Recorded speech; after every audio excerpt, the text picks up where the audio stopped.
রস একেবারে তো টপে টপে পড়ছে। বাজা মেয়ে মানুষ কোথাকার।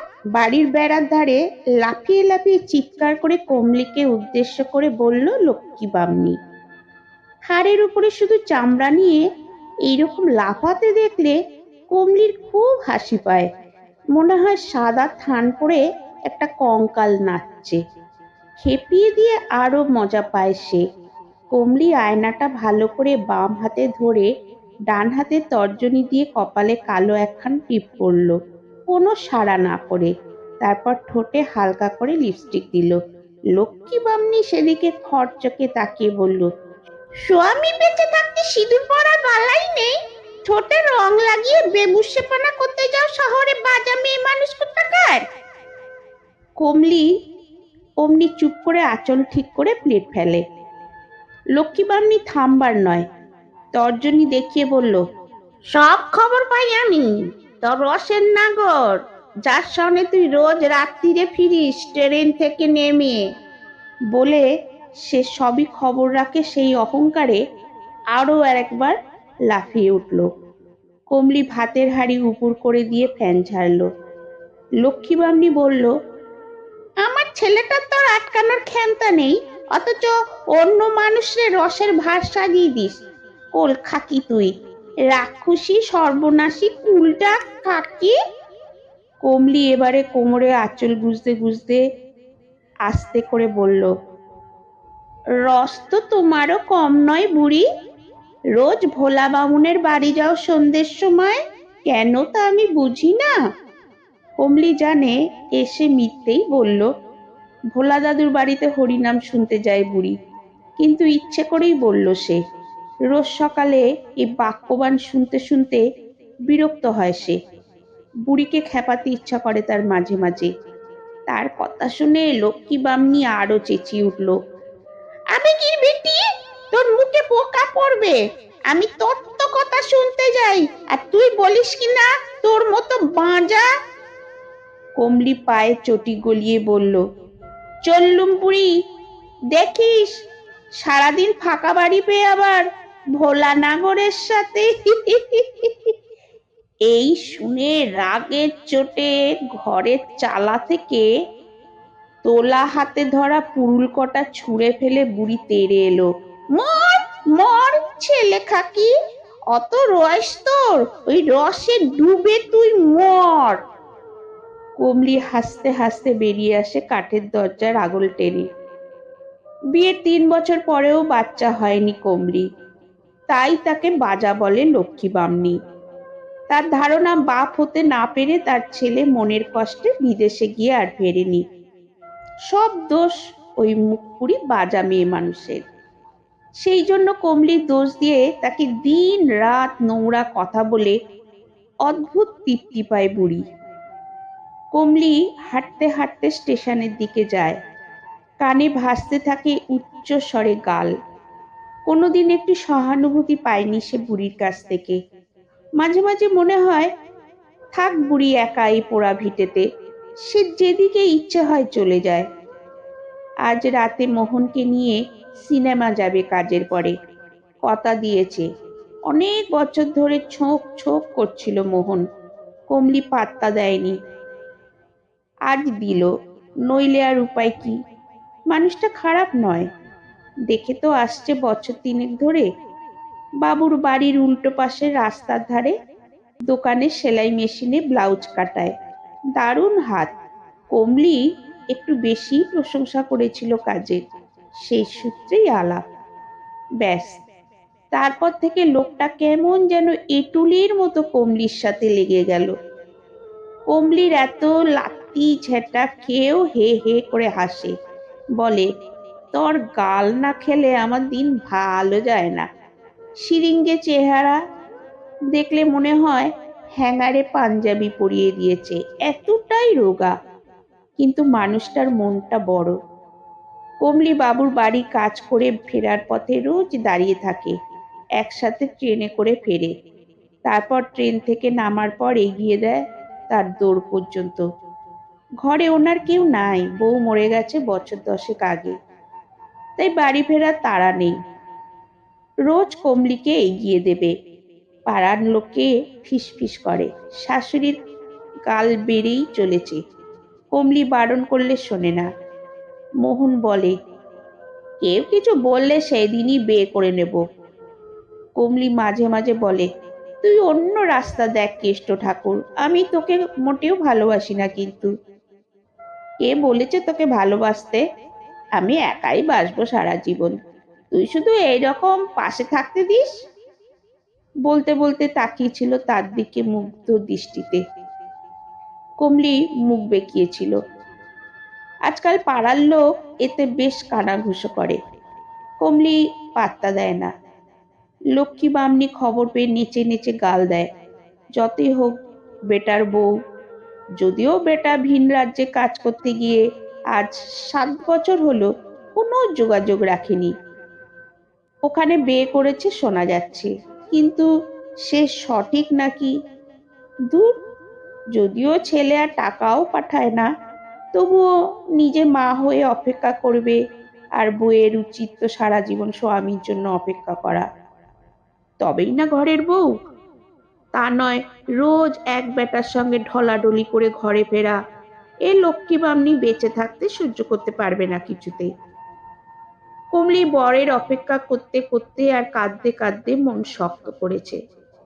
অবশেষে সে ট্রেনে এক স্টেশন পরে এক বাবুর বাড়ি রান্নার কাজ জুটিয়ে নিয়েছে।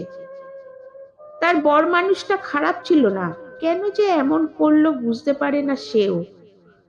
কোনো দিন দেখা হলে জিজ্ঞেস করতো সে, কিন্তু তার আর উপায় কি? কে জানে সেখানে বিয়ে করে সংসার পেতেছে কিনা। কানাঘুষো তাই শোনা যায়। কমলি কিভাবে খোঁজ নেবে সে উপায় নেই। গ্রামের একজন মোবাইলে ছবি দেখায় তার বরের সাথে পাশাপাশি বসে অন্য এক সিঁদুর পরা মহিলাকে। কমলি ফোনটা কাছে এনে ভালো করে দেখেছিল মানুষটাকে। হ্যাঁ, সে বটেই, মুখখানা তারই। কিন্তু হেসে উড়িয়ে দিয়ে বলেছিল, ধুর, এ আমার উনি নয় গোপালদা। কার না কার ছবি এনেছো তুমি।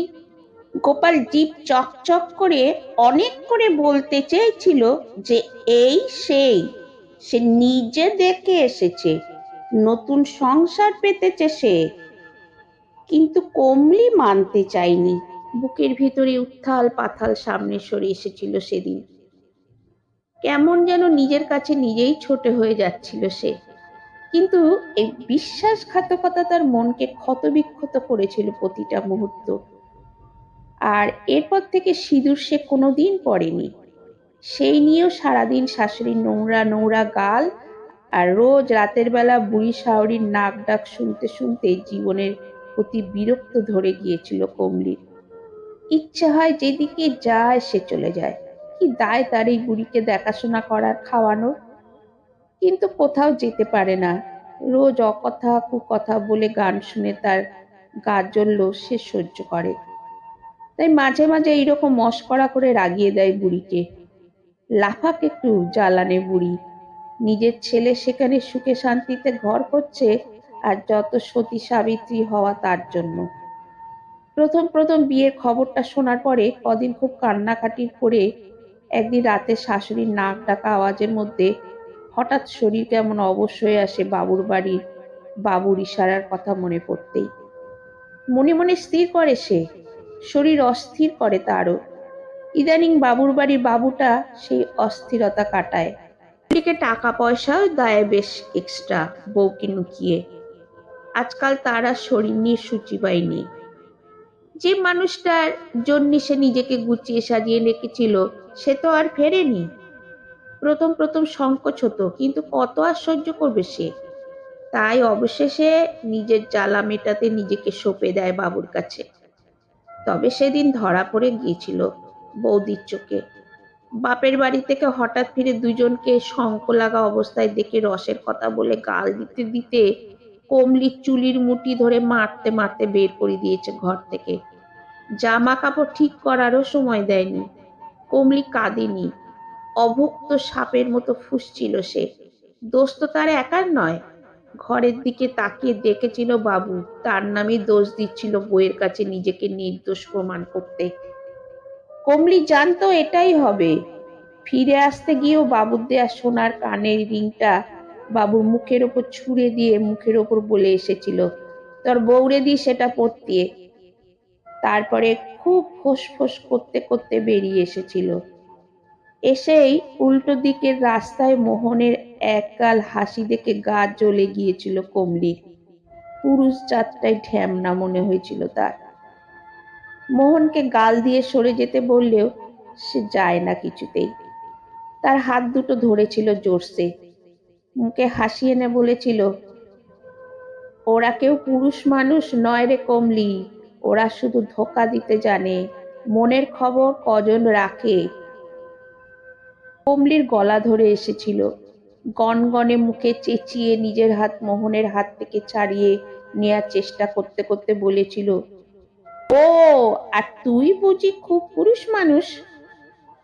দেখে নিস, একবার বিশ্বাস তো কর, এইভাবে তরে ছেড়ে আমি কখনো যাবনি।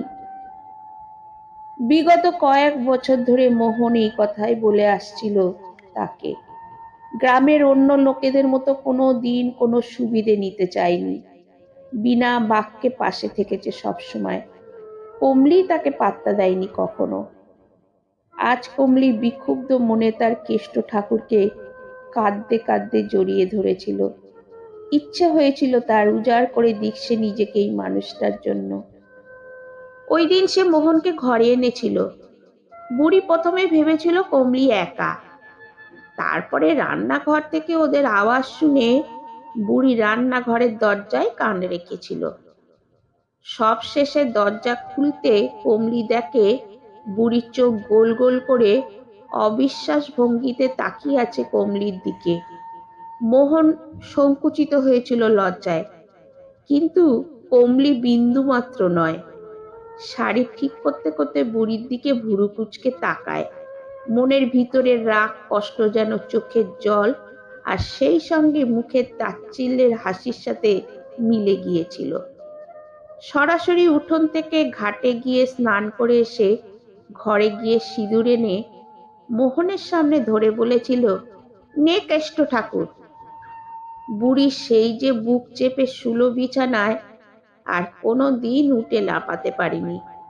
মোহন খুব সেবা করেছিল বুড়ির, গুমুট কাড়া থেকে সব কিছু। অনেক মাস মোহনের সেবা নেয়ার পরে এখন লাঠি হাতে খুঁড়িয়ে হাঁটে বুড়ি।